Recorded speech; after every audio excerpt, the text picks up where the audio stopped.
रमेश, जरा जल्दी जल्दी हाथ चला। क्या छुई मुई जैसे काम कर रहा है रे? ए लखन, बहुत काम चोरी करने लग गया है तू, है?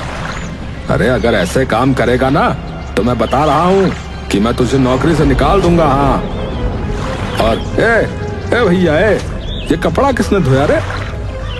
मैंने धोया है मालिक। चलो चलो, जाओ जाओ यहाँ से, हमें तुम्हारी कोई जरूरत नहीं है। हाँ, निकल जाओ यहाँ से। नहीं सरकार, मुझे माफ कर दो, अब से मैं अच्छे से कपड़े धोऊंगा सरकार। माफी ना मिलेगी तुमको, माफी, और ना ही मिलेगी तुम्हें कोई टाफी, समझे? मैंने कहा यहाँ से निकल जाओ। मैंने कह दिया तो बस कह दिया। हाँ। चंदू और रजत दोनों मंगलू को सोया देखकर हंसने लगे। अरे देख इस पगले को। मुझे तो लगता है ये फिर से अमीर बनने का सपना देख रहा है। हाँ, लेकिन कुछ भी कहो भाई, ये कपड़े बहुत अच्छे धोता है। चंदू एक मटके में पानी भर के मंगलू के ऊपर डाल देता है। अरे अरे, ये अचानक बारिश कहाँ से होने लगी भैया? बारिश नहीं, मैंने पानी फेंका है, पानी। तुम काम के समय पर सपने देख रहे थे ना, इसीलिए। अरे भाई, किसी महान इंसान ने कहा है कि कामयाबी की सबसे बड़ी निशानी जो है वो सपने देखना होता है, समझे? हाँ, जैसे एक बड़ा बंगला होगा, 3-4 नौकर होंगे जो ऐसे ही मेरे आगे पीछे घूमेंगे, और फिर मैं एक दिन इस धोबी घाट का सरदार बन जाऊंगा। हाँ हाँ, देखो सपने देखो, सपने देखने के कौन से पैसे लगते हैं रे? अरे चलो चलो भैया, मालिक ने आज की तनख्वाह लेने के लिए बुलाया, चलो चलो। सभी लोग लाइन से खड़े हो जाते हैं। ये तुम्हारी चेतन, ये तुम्हारी, और मंगलू, ये लो, ये रही तुम्हारी तनख्वाह। है? क्या बस इतने से मालिक? देखो भाई, बाकी सब लोग एक दिन में पूरे 50 जोड़ी कपड़े धोते हैं, और तुम सिर्फ 10 या 20 जोड़ी, तो उस हिसाब से तुम्हारे इतने ही बनेंगे ना। इसे सपने देखने से फुर्सत ही नहीं मिलती है तो ये कपड़े का खाक धोएगा। रात को घर पर, ये लो संगीता, आज की कमाई। बस इतने से पैसे? हाँ हाँ, सेठ ने बस इतने ही पैसे दिए और बाकी सबको मुझसे ज्यादा दिए। बहुत भेदभाव करते हैं मुझसे। अच्छा, तो तुमने पूछा नहीं सेठ से ऐसा क्यों करते हैं? अरे क्योंकि मैं सबसे कम कपड़े धोता हूँ ना, लेकिन पूरे धोबी घाट में सबसे अच्छे कपड़े मैं ही धोता हूँ, बता रहा हूँ। हाँ, तो तुमने कोई शेख चिल्लीगिरी की होगी, इसीलिए सेठ ने पैसे काटे होंगे। हाँ हाँ, समझ गया। तुम्हें भी नहीं है भरोसा मेरी काबिलियत पर, लेकिन तुम देखना, एक दिन तुम पूरे धोबी घाट की मालकिन रहोगी। हाँ, मालकिन। हाँ बस बस, मुझे तुम्हारी ऐसे ख्याली पुलाव पकाने की आदत नहीं। और हाँ, मैं तो कहती हूँ कि सुधार लो अपनी कामचोरी की आदत। अरे समझ गया, मत करो भरोसा मुझ पर। हे भगवान, क्या करूँ इस आदमी का, इसे खुद नहीं पता कि ये क्या है। कुछ दिनों तक ऐसे ही चलता रहता है। मंगलू ऐसे ही काम चोरी करता है और ख्याली पुलाव पकाता है। एक दिन हीरा लाल धोबी घाट पर आता है। अरे सुनो, सभी के सभी जल्दी चलो, सेठ ने जरूरी काम से बुलाया है। मंगलू। और एक बाल्टी पानी उठाकर उस पर डाल देता है। अरे भाई, मैं नहा कर आया था, सुबह सुबह फिर से नहला दिया। अरे सेठ जी आप? मैं जब भी धोबी घाट पर आता हूँ तब तो सोता ही रहता है, या फिर किसी से बातें कर रहा होता है। इस धोबी घाट पर सबसे ज्यादा कामचोर अगर कोई है तो वो बस तू ही है, समझा? नहीं चाहिए मुझे अपने धोबी घाट पर तेरे जैसा कामचोर धोबी। निकल जा यहाँ से। मालिक, ऐसा गजब मत कीजिए, मेरा तो घर ही इस धोबी घाट से चलता है। और मालिक, मेरा तो बचपन से ही सपना रहा है कि मैं सबसे बड़ा धोबी बनूं। अच्छा, ऐसे काम चोरी करके धोबी बनेगा तू? है मंगलू, बहुत हो गया है तेरा, मैं अब सहन नहीं करूंगा। नहीं नहीं सेठ जी, अब मैं पूरा मन लगाकर काम करूंगा, बस एक बार और मौका दे दीजिए। अरे सेठ जी एक मिनट, वैसे सेठ जी ये मंगलू कामचोर जरूर है, लेकिन कपड़े पूरे धोबी घाट में सबसे अच्छे यही धोता है। हाँ, अगर हमने इसे निकाल दिया तो जरा सोचिए, हमारा भी नुकसान होगा। अच्छा अच्छा ठीक है, नहीं निकालूंगा तुम्हें, पर ये तुम्हारी आखिरी गलती समझकर तुम्हें माफ कर रहा हूं, समझे? अगर आगे से मैंने तुम्हें काम चोरी करते हुए देखा ना, तो तुम्हारी नौकरी गई समझना। हाँ। फिर अपने आदमी को इशारा करता है। हाँ जी, अरे सुनो सुनो धोबी भाइयों, तुम सबके लिए ना एक अच्छी खबर है, सभी ये बात ध्यान से सुनो। क्या हुआ सर जी, ऐसी क्या खुशखबरी है? वैसे मैं तुम सबको ये बताने के लिए आया था कि हमारे राज्य के महाराज की इकलौती बेटी का विवाह है, तो उनके यहाँ जितने भी मेहमान आएंगे उन सबके कपड़ों को धोबियों के पास कपड़े धोने के लिए भेजा जाएगा। तो तुम सब तैयार रहना, और हाँ, कल से तुम्हारी तैयारी शुरू होगी। और सभी कान खोलकर सुन लो, सभी धोबियों में से कुछ धोबियों को छांट कर राजमहल में भेजा जाएगा। अगर महाराज को तुम्हारा कार्य पसंद आया तो समझो कि तुम्हारी तो चांदी ही चांदी हो जाएगी। अगर मैं भी राजमहल जा पाऊं तो बहुत ही अच्छे पैसे मिलेंगे, फिर तो मेरे पास पैसा ही पैसा हो जाएगा। अरे क्या हुआ, आज इतनी जल्दी आ गए? मंगलू संगीता को सारी बात बताता है।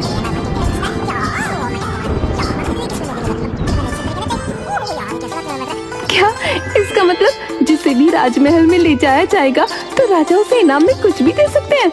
मुझे नहीं पता, आप भी महल में जाना। हाँ, और खबरदार, अगर कोई कामचोरी वाली हरकत की तो मुझसे बुरा कोई नहीं होगा। अब देखते हैं सेठ किस किस को ले जाते हैं। अभी तो 10 दिन के लिए हमें काम सिखाया जाएगा बता रहे। मंगलू और बाकी के सभी धोबी घर से धोबी घाट के लिए निकल जाते हैं। अब से 10 दिन तक मैं तुम्हारे हर कार्य का मुआयना करूंगा, समझे? सेठ के एक इशारे पर एक आदमी बहुत सारे कपड़े हर किसी को ले जाकर दे देता है। विवाह में बहुत सारे लोग आएंगे और बहुत सारे मेहमान होंगे और उनके हर तरह के कपड़े रहेंगे। तो ये तुम सबके कपड़े हैं, इन्हें आज के आज तुम्हें धोना है। और हाँ, याद रखना, एक भी कपड़ा फटना नहीं चाहिए और ना ही खराब होना चाहिए। जो भी कपड़े बहुत अच्छे से धोएगा उसे ही हम राजमहल लेकर जाएंगे। कान खोलकर सुन लो सब। सभी धोबी जल्दी जल्दी काम करने की कोशिश और अच्छे से कपड़े धोते हैं। मैं क्या कहता हूँ, इस पूरे धोबी घाट में सेठ जी सबसे ज्यादा हम दोनों को पसंद करते हैं, तो हम दोनों को ही राजमहल लेकर जाएंगे। लेकिन हमें ये भी देखना है कि उस मंगलू को राजमहल में ना ले जाए। अरे अरे उसकी तो तुम फिक्र ही मत करो, हैं? क्योंकि इतना बड़ा कामचोर है मंगलू, इतना बड़ा कामचोर है कि वो काम करते करते ही सो जाएगा। और या फिर वो किसी से बतियाने लगेगा, और ये भी नहीं तो वो सपने देखने में ही व्यस्त हो जाएगा, है ना? समझ गए ना? अरे पर उसे देख तो सही जरा, कितना मन लगाकर कपड़े धो रहा है और एक एक कपड़ा बिल्कुल चकाचक करके निकाल रहा है। देख जरा देख। अरे रजत भाई, फिक्र क्यों करते हो? देखो मैं क्या करता हूँ, देखो। अरे वाह वाह मंगलू भैया, हैं? तुम तो बहुत अच्छे से कपड़े धो रहे हो। लगता है तुम्हें राजमहल जाने की सबसे ज्यादा जल्दी है। पता चल गया मुझे। अरे नहीं नहीं, मैं तो बस अपना काम कर रहा हूँ भैया। वो क्या है ना कि अगर नहीं किया तो सेठ नौकरी से निकाल देंगे। अरे लेकिन सोच, जरा सोच मंगलू, सोच। अगर तू राजमहल गया तो तू हम सबसे बड़ा धोबी बन सकता है। हाँ, और तेरा बचपन का सपना भी तो पूरा हो जाएगा ना, समझा मित्र? और जब मैं सबसे बड़ा धोबी बन जाऊंगा ना, तो तुम सबको अपनी जो है उंगली पर नचाऊंगा। हाँ। और बैठे बैठे अपने अच्छे और बड़े धोबी बनने के सपने देखने लगता है और काम को बीच में ही छोड़ देता है। अब ये तो पक्का है कि ये राजमहल कभी नहीं जा पाएगा। हाँ, सच में ये तो कभी नहीं जा पाएगा।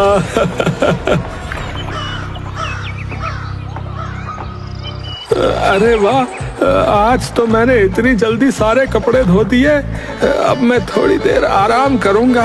हाँ,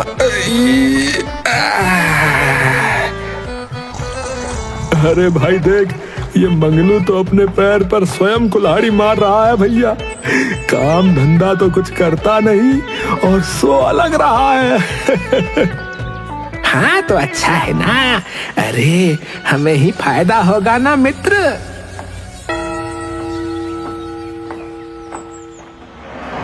सब लोग ध्यान से सुनो। तुम सब धोबियों में से राजमहल में सिर्फ 10 धोबियों को ले जाया जाएगा। रमेश, रजत, चंदू, मंगलू। मंगलू का नाम सुनते ही चंदू और रजत दोनों हैरान हो जाते हैं। अरे इस मंगलू को क्यों सेठ जी, ये तो दिन भर कामचोरी करता रहता है। हाँ, सोया रहता था, लेकिन सारे कपड़े धोने के बाद वो तुम सबसे ज्यादा जल्दी कपड़े धो लेता था, इसीलिए उसे हम राजमहल ले जा रहे हैं। संगीता, कुछ दिनों के लिए मेरे कपड़े बांध दो, मुझे भी राजमहल ले जाया जा रहा है भाई। अरे वाह, आप भी राजमहल में जाओगे? ये तो बहुत अच्छी बात है। मैं अभी आपके कपड़े बांध देती हूँ। अगले दिन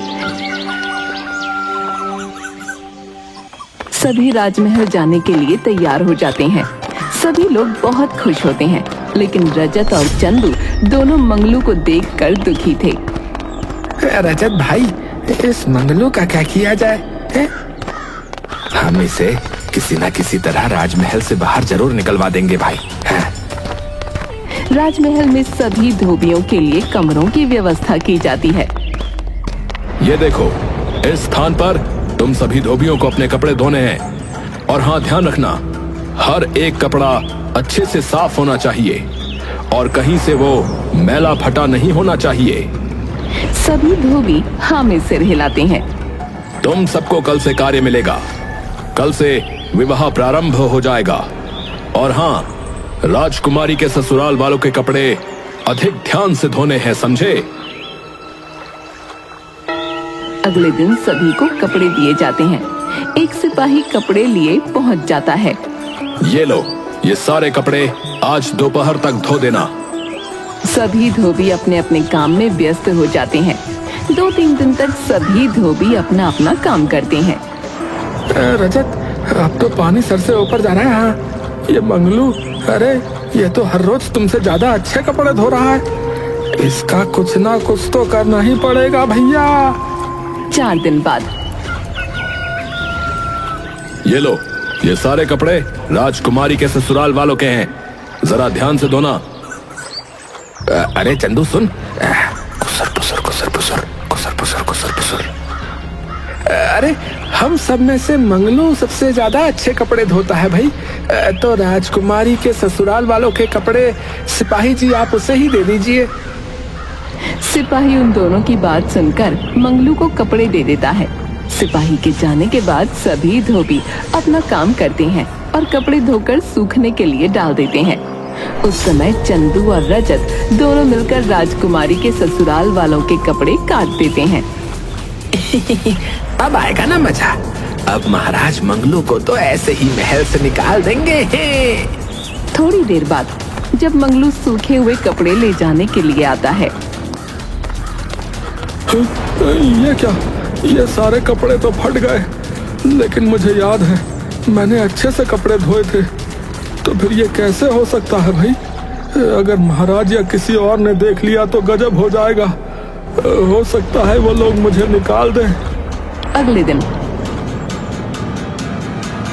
महाराज, सभी के कपड़े मिल गए, पर राजकुमारी के ससुराल वालों के कपड़े नहीं मिले। क्या? परंतु ये कैसे हो सकता है?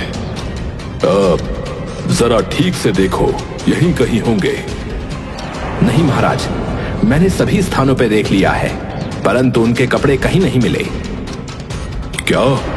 सभी धोबियों को दरबार में प्रस्तुत किया जाए।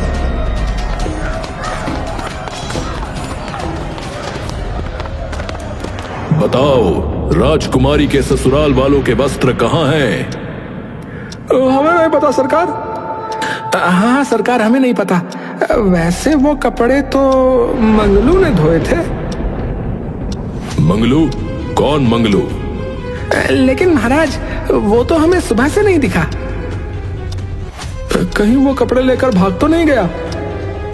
अरे ऐसे कैसे भाग सकता है? एक एक वस्त्र 1-1 लाख से कम का नहीं होगा। हो सकता है उसके मन में लालच आ गया हो महाराज, और वो वस्त्रों को लेकर बाजार में बेचने के लिए निकल गया हो। हाँ, वैसे हो तो सकता है, क्योंकि वो सदा से बड़ा व्यक्ति बनने का स्वप्न देखा करता था। सिपाहियों, मंगलू को ढूंढने के लिए एक टुकड़ी भेजी जाए। शाम हो जाती है और पूरे महल में राजकुमारी के ससुराल वालों के कपड़े चोरी होने की बात फैल जाती है। क्या हमारे कपड़े चोरी हो गए? लेकिन ये कैसे हो सकता है? महाराज, क्या यही व्यवस्था है आपकी? ये कैसे धोबी बुलवाए हैं आपने? हमने उस धोबी को ढूंढने के लिए एक टुकड़ी भेजी है। आप चिंता मत कीजिए, आपके वस्त्र मिल जाएंगे। लेकिन ऐसा कौन सा धोबी था जिन्होंने हमारे समधियों के कपड़े चुरा लिए, और ऐसे कैसे बाहर निकल सकता है? महाराज, ये देखिए, यही वो धोबी था जिसने राजकुमारी के वस्त्र चुराए थे। बताओ, क्यों किया तुमने ऐसा? मंगलू राजा को सारी बात बताता है। हमारा एक एक कपड़ा 1-1 लाख रुपए से कम का नहीं था, और तुमने इतने कीमती कपड़े फाड़ दिए। मुझे क्षमा कर दीजिए महाराज, मुझसे गलती तो हुई है, लेकिन क्या लेकिन कुछ नहीं महाराज, इस आदमी को कड़ी से कड़ी सजा मिलनी चाहिए। ये सारी बात सुनकर चंदू और रजत दोनों खुश हो जाते हैं। ठीक है, आप सजा तो दे दीजिए, परंतु ये रहे आपके वस्त्र, और इन्हें मैं चुरा कर नहीं भाग रहा था। फिर एक सिपाही सारे कपड़े ले जाकर राजकुमारी की सास को दे देता है। अरे अरे, मैं भी तो देखूं कैसे फाड़े हैं हमारे कपड़े। ले जाओ इस धोबी को हमारे सामने से, और जाकर कारागार में बंद कर दो। राजकुमारी की सास कपड़ों को देखकर बहुत खुश हो जाती है। अरे रुक जाइए महाराज। क्यों? क्या हुआ जवाई साहब? सबको अपने कपड़े दिखते हैं। सब लोग अपने कपड़े देखकर हैरान हो जाते हैं। कल वस्त्र फट गए थे, तो मैं बस इन वस्त्रों को अपने घर लेकर गया था, ताकि मेरी पत्नी इन वस्त्रों पर कढ़ाई कर दे और हमारे राज्य की और आपकी शान बनी रहे। महाराज, इस धोबी को छोड़ दीजिए, हमें ये कारीगरी बहुत पसंद आई, और ये कपड़े तो पहले से भी बहुत सुंदर लग रहे हैं। क्या सच में आपको इसकी कारीगरी बहुत पसंद आई? हाँ महाराज, हमें इनकी कारीगरी अत्यंत पसंद आई। मंगलू, तुम अपनी पत्नी से जाकर कह दो कि वो स्वयं अपने हाथों से हमारे अतिथियों के लिए वस्त्र बनाए, और तुमने जो हमारे राज्य का मान बढ़ाया है, उसके लिए हम तुम्हें हमारे राजमहल का शाही धोबी नियुक्त करते हैं। मंगलू राजा के हाथ जोड़ लेता है। रजत और चंदू एक दूसरे की तरफ देखते रह जाते हैं।